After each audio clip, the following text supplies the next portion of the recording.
ఇరాన్‌పై America, Israel సంయుక్తంగా జరిపిన దాడుల్లో ఆ దేశ సుప్రీం నేత ఆయతుల్లా అలీ ఖమేనీ మరణం తెలిసిందే.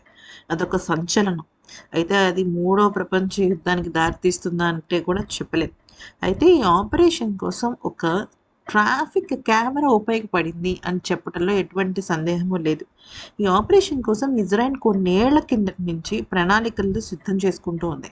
ఖమేనీ కదలికలను పసిగడుతూ వచ్చింది అక్కడ ఉన్న ఆ ఒక ఇజ్రాయెల్‌కి సంబంధించిన ప్రభుత్వం.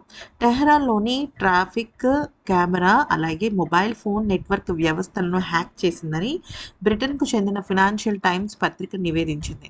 కొన్నేళ్ల పాటు టెహరాన్‌లోని అన్ని ట్రాఫిక్ కెమెరాలు హ్యాకింగ్‌కి గురయ్యాయి. అంటే అసలు ఖమేనీ ఎక్కడికెళ్తాడు? ఏదన్నా ఇబ్బందొచ్చిందంటే నిజంగా బంకర్‌లోకి వెళ్తున్నాడా? లేదంటే మభ్యపెడుతున్నాడా? ఆ ఫుటేజ్‌లన్నీ కూడా వాళ్ళు ఎన్క్రిప్ట్ చేసేసారు. అంటే హ్యాకింగ్ అంటే ఏంటంటే టోటల్‌గా అసలు ఏం జరుగుతుందనేది వాళ్ళకి కనిపిస్తూ ఉంటున్నాయి. కంట్రోలింగ్ కూడా వాళ్ళు చేయొచ్చు. కానీ వాళ్ళు కంట్రోల్ చేయలేదు. ఎందుకంటే డౌట్ వస్తుందని చెప్పేసేసి. ఆ ఫుటేజ్‌నన్నీ ఎన్క్రిప్ట్ చేసి ఎప్పటికప్పుడు ఖమేనీ కదలికలను తెలుసుకుంటూ వచ్చారు. ఖమేనీ కార్యాలయ ప్రాంగణంలో రోజువారీ కార్యకలాపాలేంటి?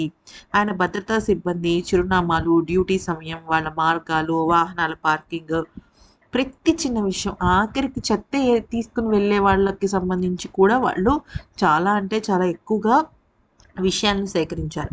ఇరాన్ సుప్రీం లీడర్ ఎక్కడ ఉంటాడు? ఎవరిని కలుస్తాడు? ఎలా కమ్యూనికేట్ అవుతాడు? ప్రాణకు ముప్పు ఉంటే ఎటెళ్తాడు? ఇలా ప్రతి విషయాన్ని ఇజ్రాయెల్ నిఘా సంస్థలు, సిఐఏ, మొసాద్ క్షుణ్ణంగా అధ్యయనం చేసిన తర్వాతే వాళ్ళు ఈ యొక్క ఇది చేశారనమాట. జెరూసలేం గురించి మాకెంత తెలుసో ఇరాన్ రాజధాని టెహ్రాన్ గురించి కూడా మాకు అంతే తెలుసు అంటూ మొసాద్ వర్గాలు పేర్కొన్నాయి. అంటే ఎంత వాళ్ళకి పట్టుందో అంటే రిక్కీ మామూలుగా జేయలే వాళ్ళు. ఓ రేంజ్‌లో అనమాట. అయితే శుక్రవారం ఇరాన్‌లో గవర్నమెంట్ హాలిడే కావడంతో ఖమేనీ ప్రతి శనివారం తన అధికారిక నివేశంలో ప్రభుత్వ ముఖ్య నేతలు, ఉన్నత స్థాయి సైనిక అధికారులతో సమీక్షలు నిర్వహిస్తూ ఉండేవాడు. టెహ్రాన్ నడిబొడ్డున ఒక ప్రభుత్వ కాంప్లెక్స్‌లో ఇరాన్ అత్యున్నత స్థాయి అధికారులు సమావేశమవుతున్నట్టు తెలుసుకుని ఇజ్రాయెల్ దాడి చేసింది. ఇందులో సిఐఏ అందించిన సమాచారం కూడా కీలకంగా మారింది.